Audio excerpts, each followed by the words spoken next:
now that we've gone through the quilts, I thought we'd go through some of the quilt tops. I do have some more over in the fabric room. These are just what I found in my tubs. This isn't technically a quilt top, but I think because it's tigers and Rob loved tigers, it was something that I thought I would turn into a quilt for him. So it has a bunch of these tigers. And now I'm not going to turn this into a quilt, but I think that it might be fun to maybe make a tote bag. I think he would look really good in the front of a tote bag for another tiger lover. And it has this small border print. Now this would be fun in some type of a zipper pouch or something like that.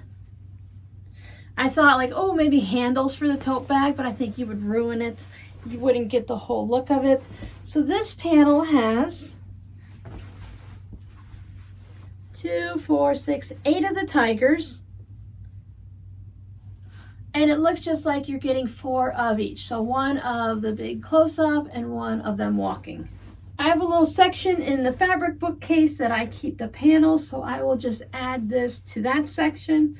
So if ever I want to make a panel quilt, or if I want to find another project from the panel, like making tote bags or a pillow, this would make a really nice pillow. Again, it's really specific to a tiger lover. Now this is actually made from scrub fabrics and a white sheet, I believe. So some flying geese,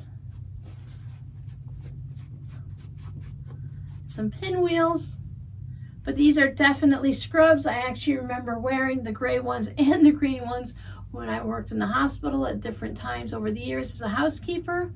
I thought this was really kind of nice. I like the pattern, and this would be easy to repeat just by looking at this and taking some measurements. So even if it doesn't get turned into this exact thing, it would be nice to use it as a way to measure things. So this one is from the Go Tumbler, so I was using more of that Halloween fabric. I had a large supply of Halloween fabric. Walmart after Halloween would put all of their fabric for $1 a yard, and Rob and I would go up and he would just make stacks and choose all the fabric for me. So this is the Halloween tumblers, where I also put the boo fabric on it, and I'm pretty sure I stitched and appliqued the boo down with glow-in-the-dark thread.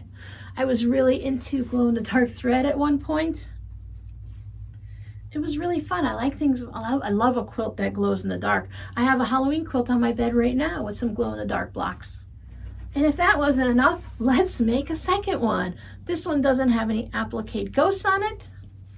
Now this fabric I love. I don't remember where I got it. It might have simply been something from Walmart.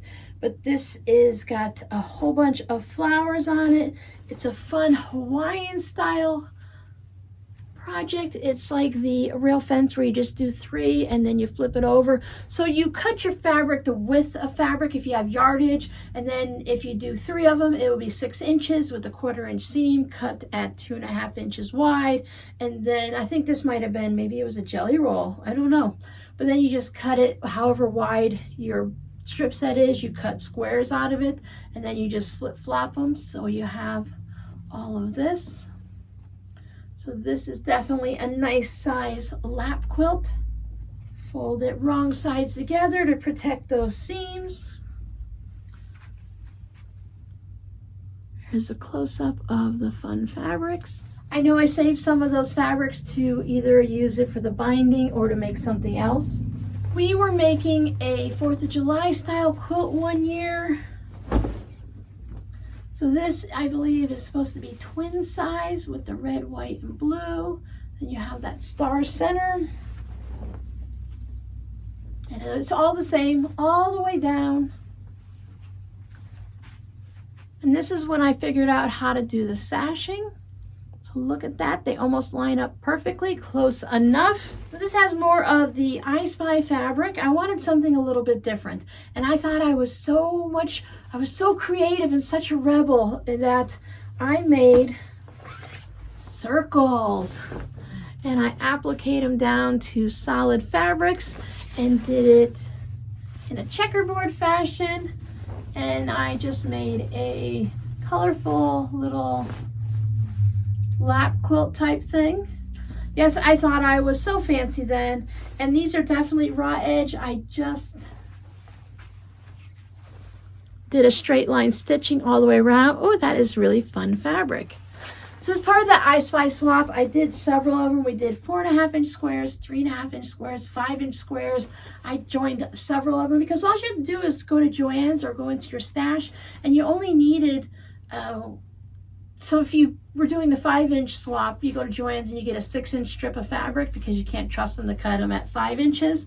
So you can go ahead and get a whole bunch of them, and then you were able to send for each width of fabric, however many squares you get, that's how many you sent, and then it got swapped around with the whole group so nobody got any duplicates. This one is from a different swap. This is from one of the swaps I did on Flickr, where I was doing aqua and red. You got to choose each month what your color scheme was going to be. A lot of times I did rainbow, but then other people were doing aqua and red, and I thought, aqua and red is really beautiful together. So I didn't make any of these blocks. This is the second one like this that I have. I either did it for 2 months or I had enough for 2. My kids have one on the back of their couch that I actually finished. I've always loved that square.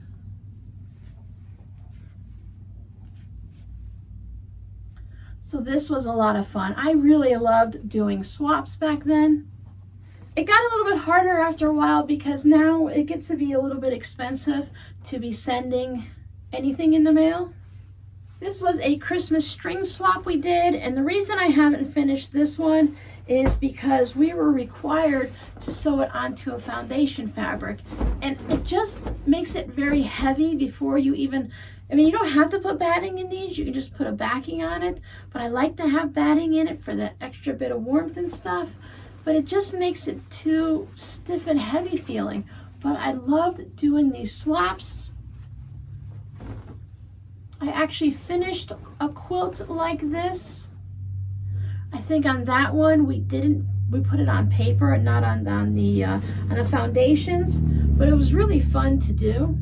And it didn't even matter if some of our fabrics matched up because they are just everywhere. As you can see, we were required to have a certain width of white fabric down the center. I think it was like a 2-inch strip or something like that. This is a quilt pattern from Mary Quilts. You can find her online. It's a quick stripy, I believe she called. It was something like you get this much of this fabric and that much of that fabric, and you just take your fun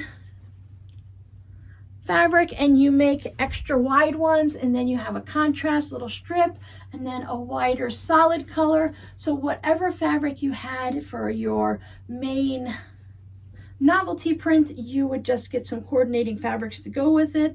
And I thought that froggy print was just so sweet and adorable that this would make a nice little quilt for a baby or a toddler. This is some more Walmart fabric that is definitely got threads on it. See, pinwheel crazy. So it was striped fabric that came in a charm pack, and I just turned it into this lap quilt. I love how it kind of makes your eyes go a little bit crazy.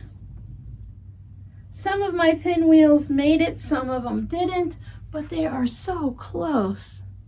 So close that really doesn't matter. No, it doesn't matter. So now this one could be kept as a quilt like this, or maybe if I thought it was too wild and crazy, I could cut it up. You could easily take a seam ripper and undo those blocks and stuff, but why bother? It's fine the way it is. Someone would love it. So this one,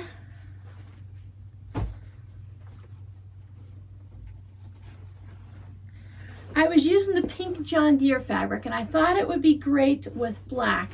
This is when we were learning how to make this block, and I used it in another project. So this is definitely a lap quilt. It is on the floor right now. I'm about 5'6". So it covers up to the top of my head. I love the way this looks against that gray. So if I ever decided to rent a long arm, or if I came across and somehow, I can't imagine myself having a long arm, but if I did, I could always have plenty of practice quilts right here. Go through and decide which ones I want to send to Linus. I've sent a lot of them to Project Linus already, so I could always send some more if I don't feel like finishing them. But something like this, it could be cut down and made into pillow sizes. It could be turned into some type of a tote bag. I mean, that's always a thought. You could make table runners out of it. I like the idea of having quilter's jewelry all over me, the threads, but I like the idea. Come on.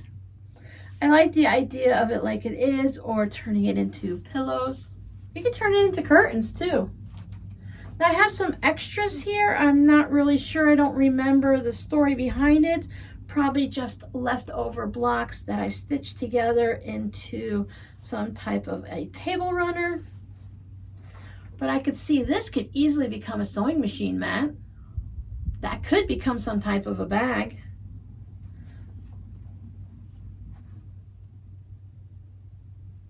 I'm looking at my seams. Okay, this block over here is a little, when you're looking at the back of them, you can really see how crooked they are. So I don't know. I think some of them were wonky on purpose, or maybe they didn't make it into the quilt because they were wonky. When you start going through your projects, you see a lot of fun projects you forgot about and a lot of funky things. So last one for today. This is a lap quilt that I made, and I think I just had a whole bunch of squares that were cut out. Maybe I cut out a bunch of 10-inch squares, and you just add a rectangle of white to it, and then you alternate it up and down the row. So I lined up a lot of the same fabrics. I love these owls.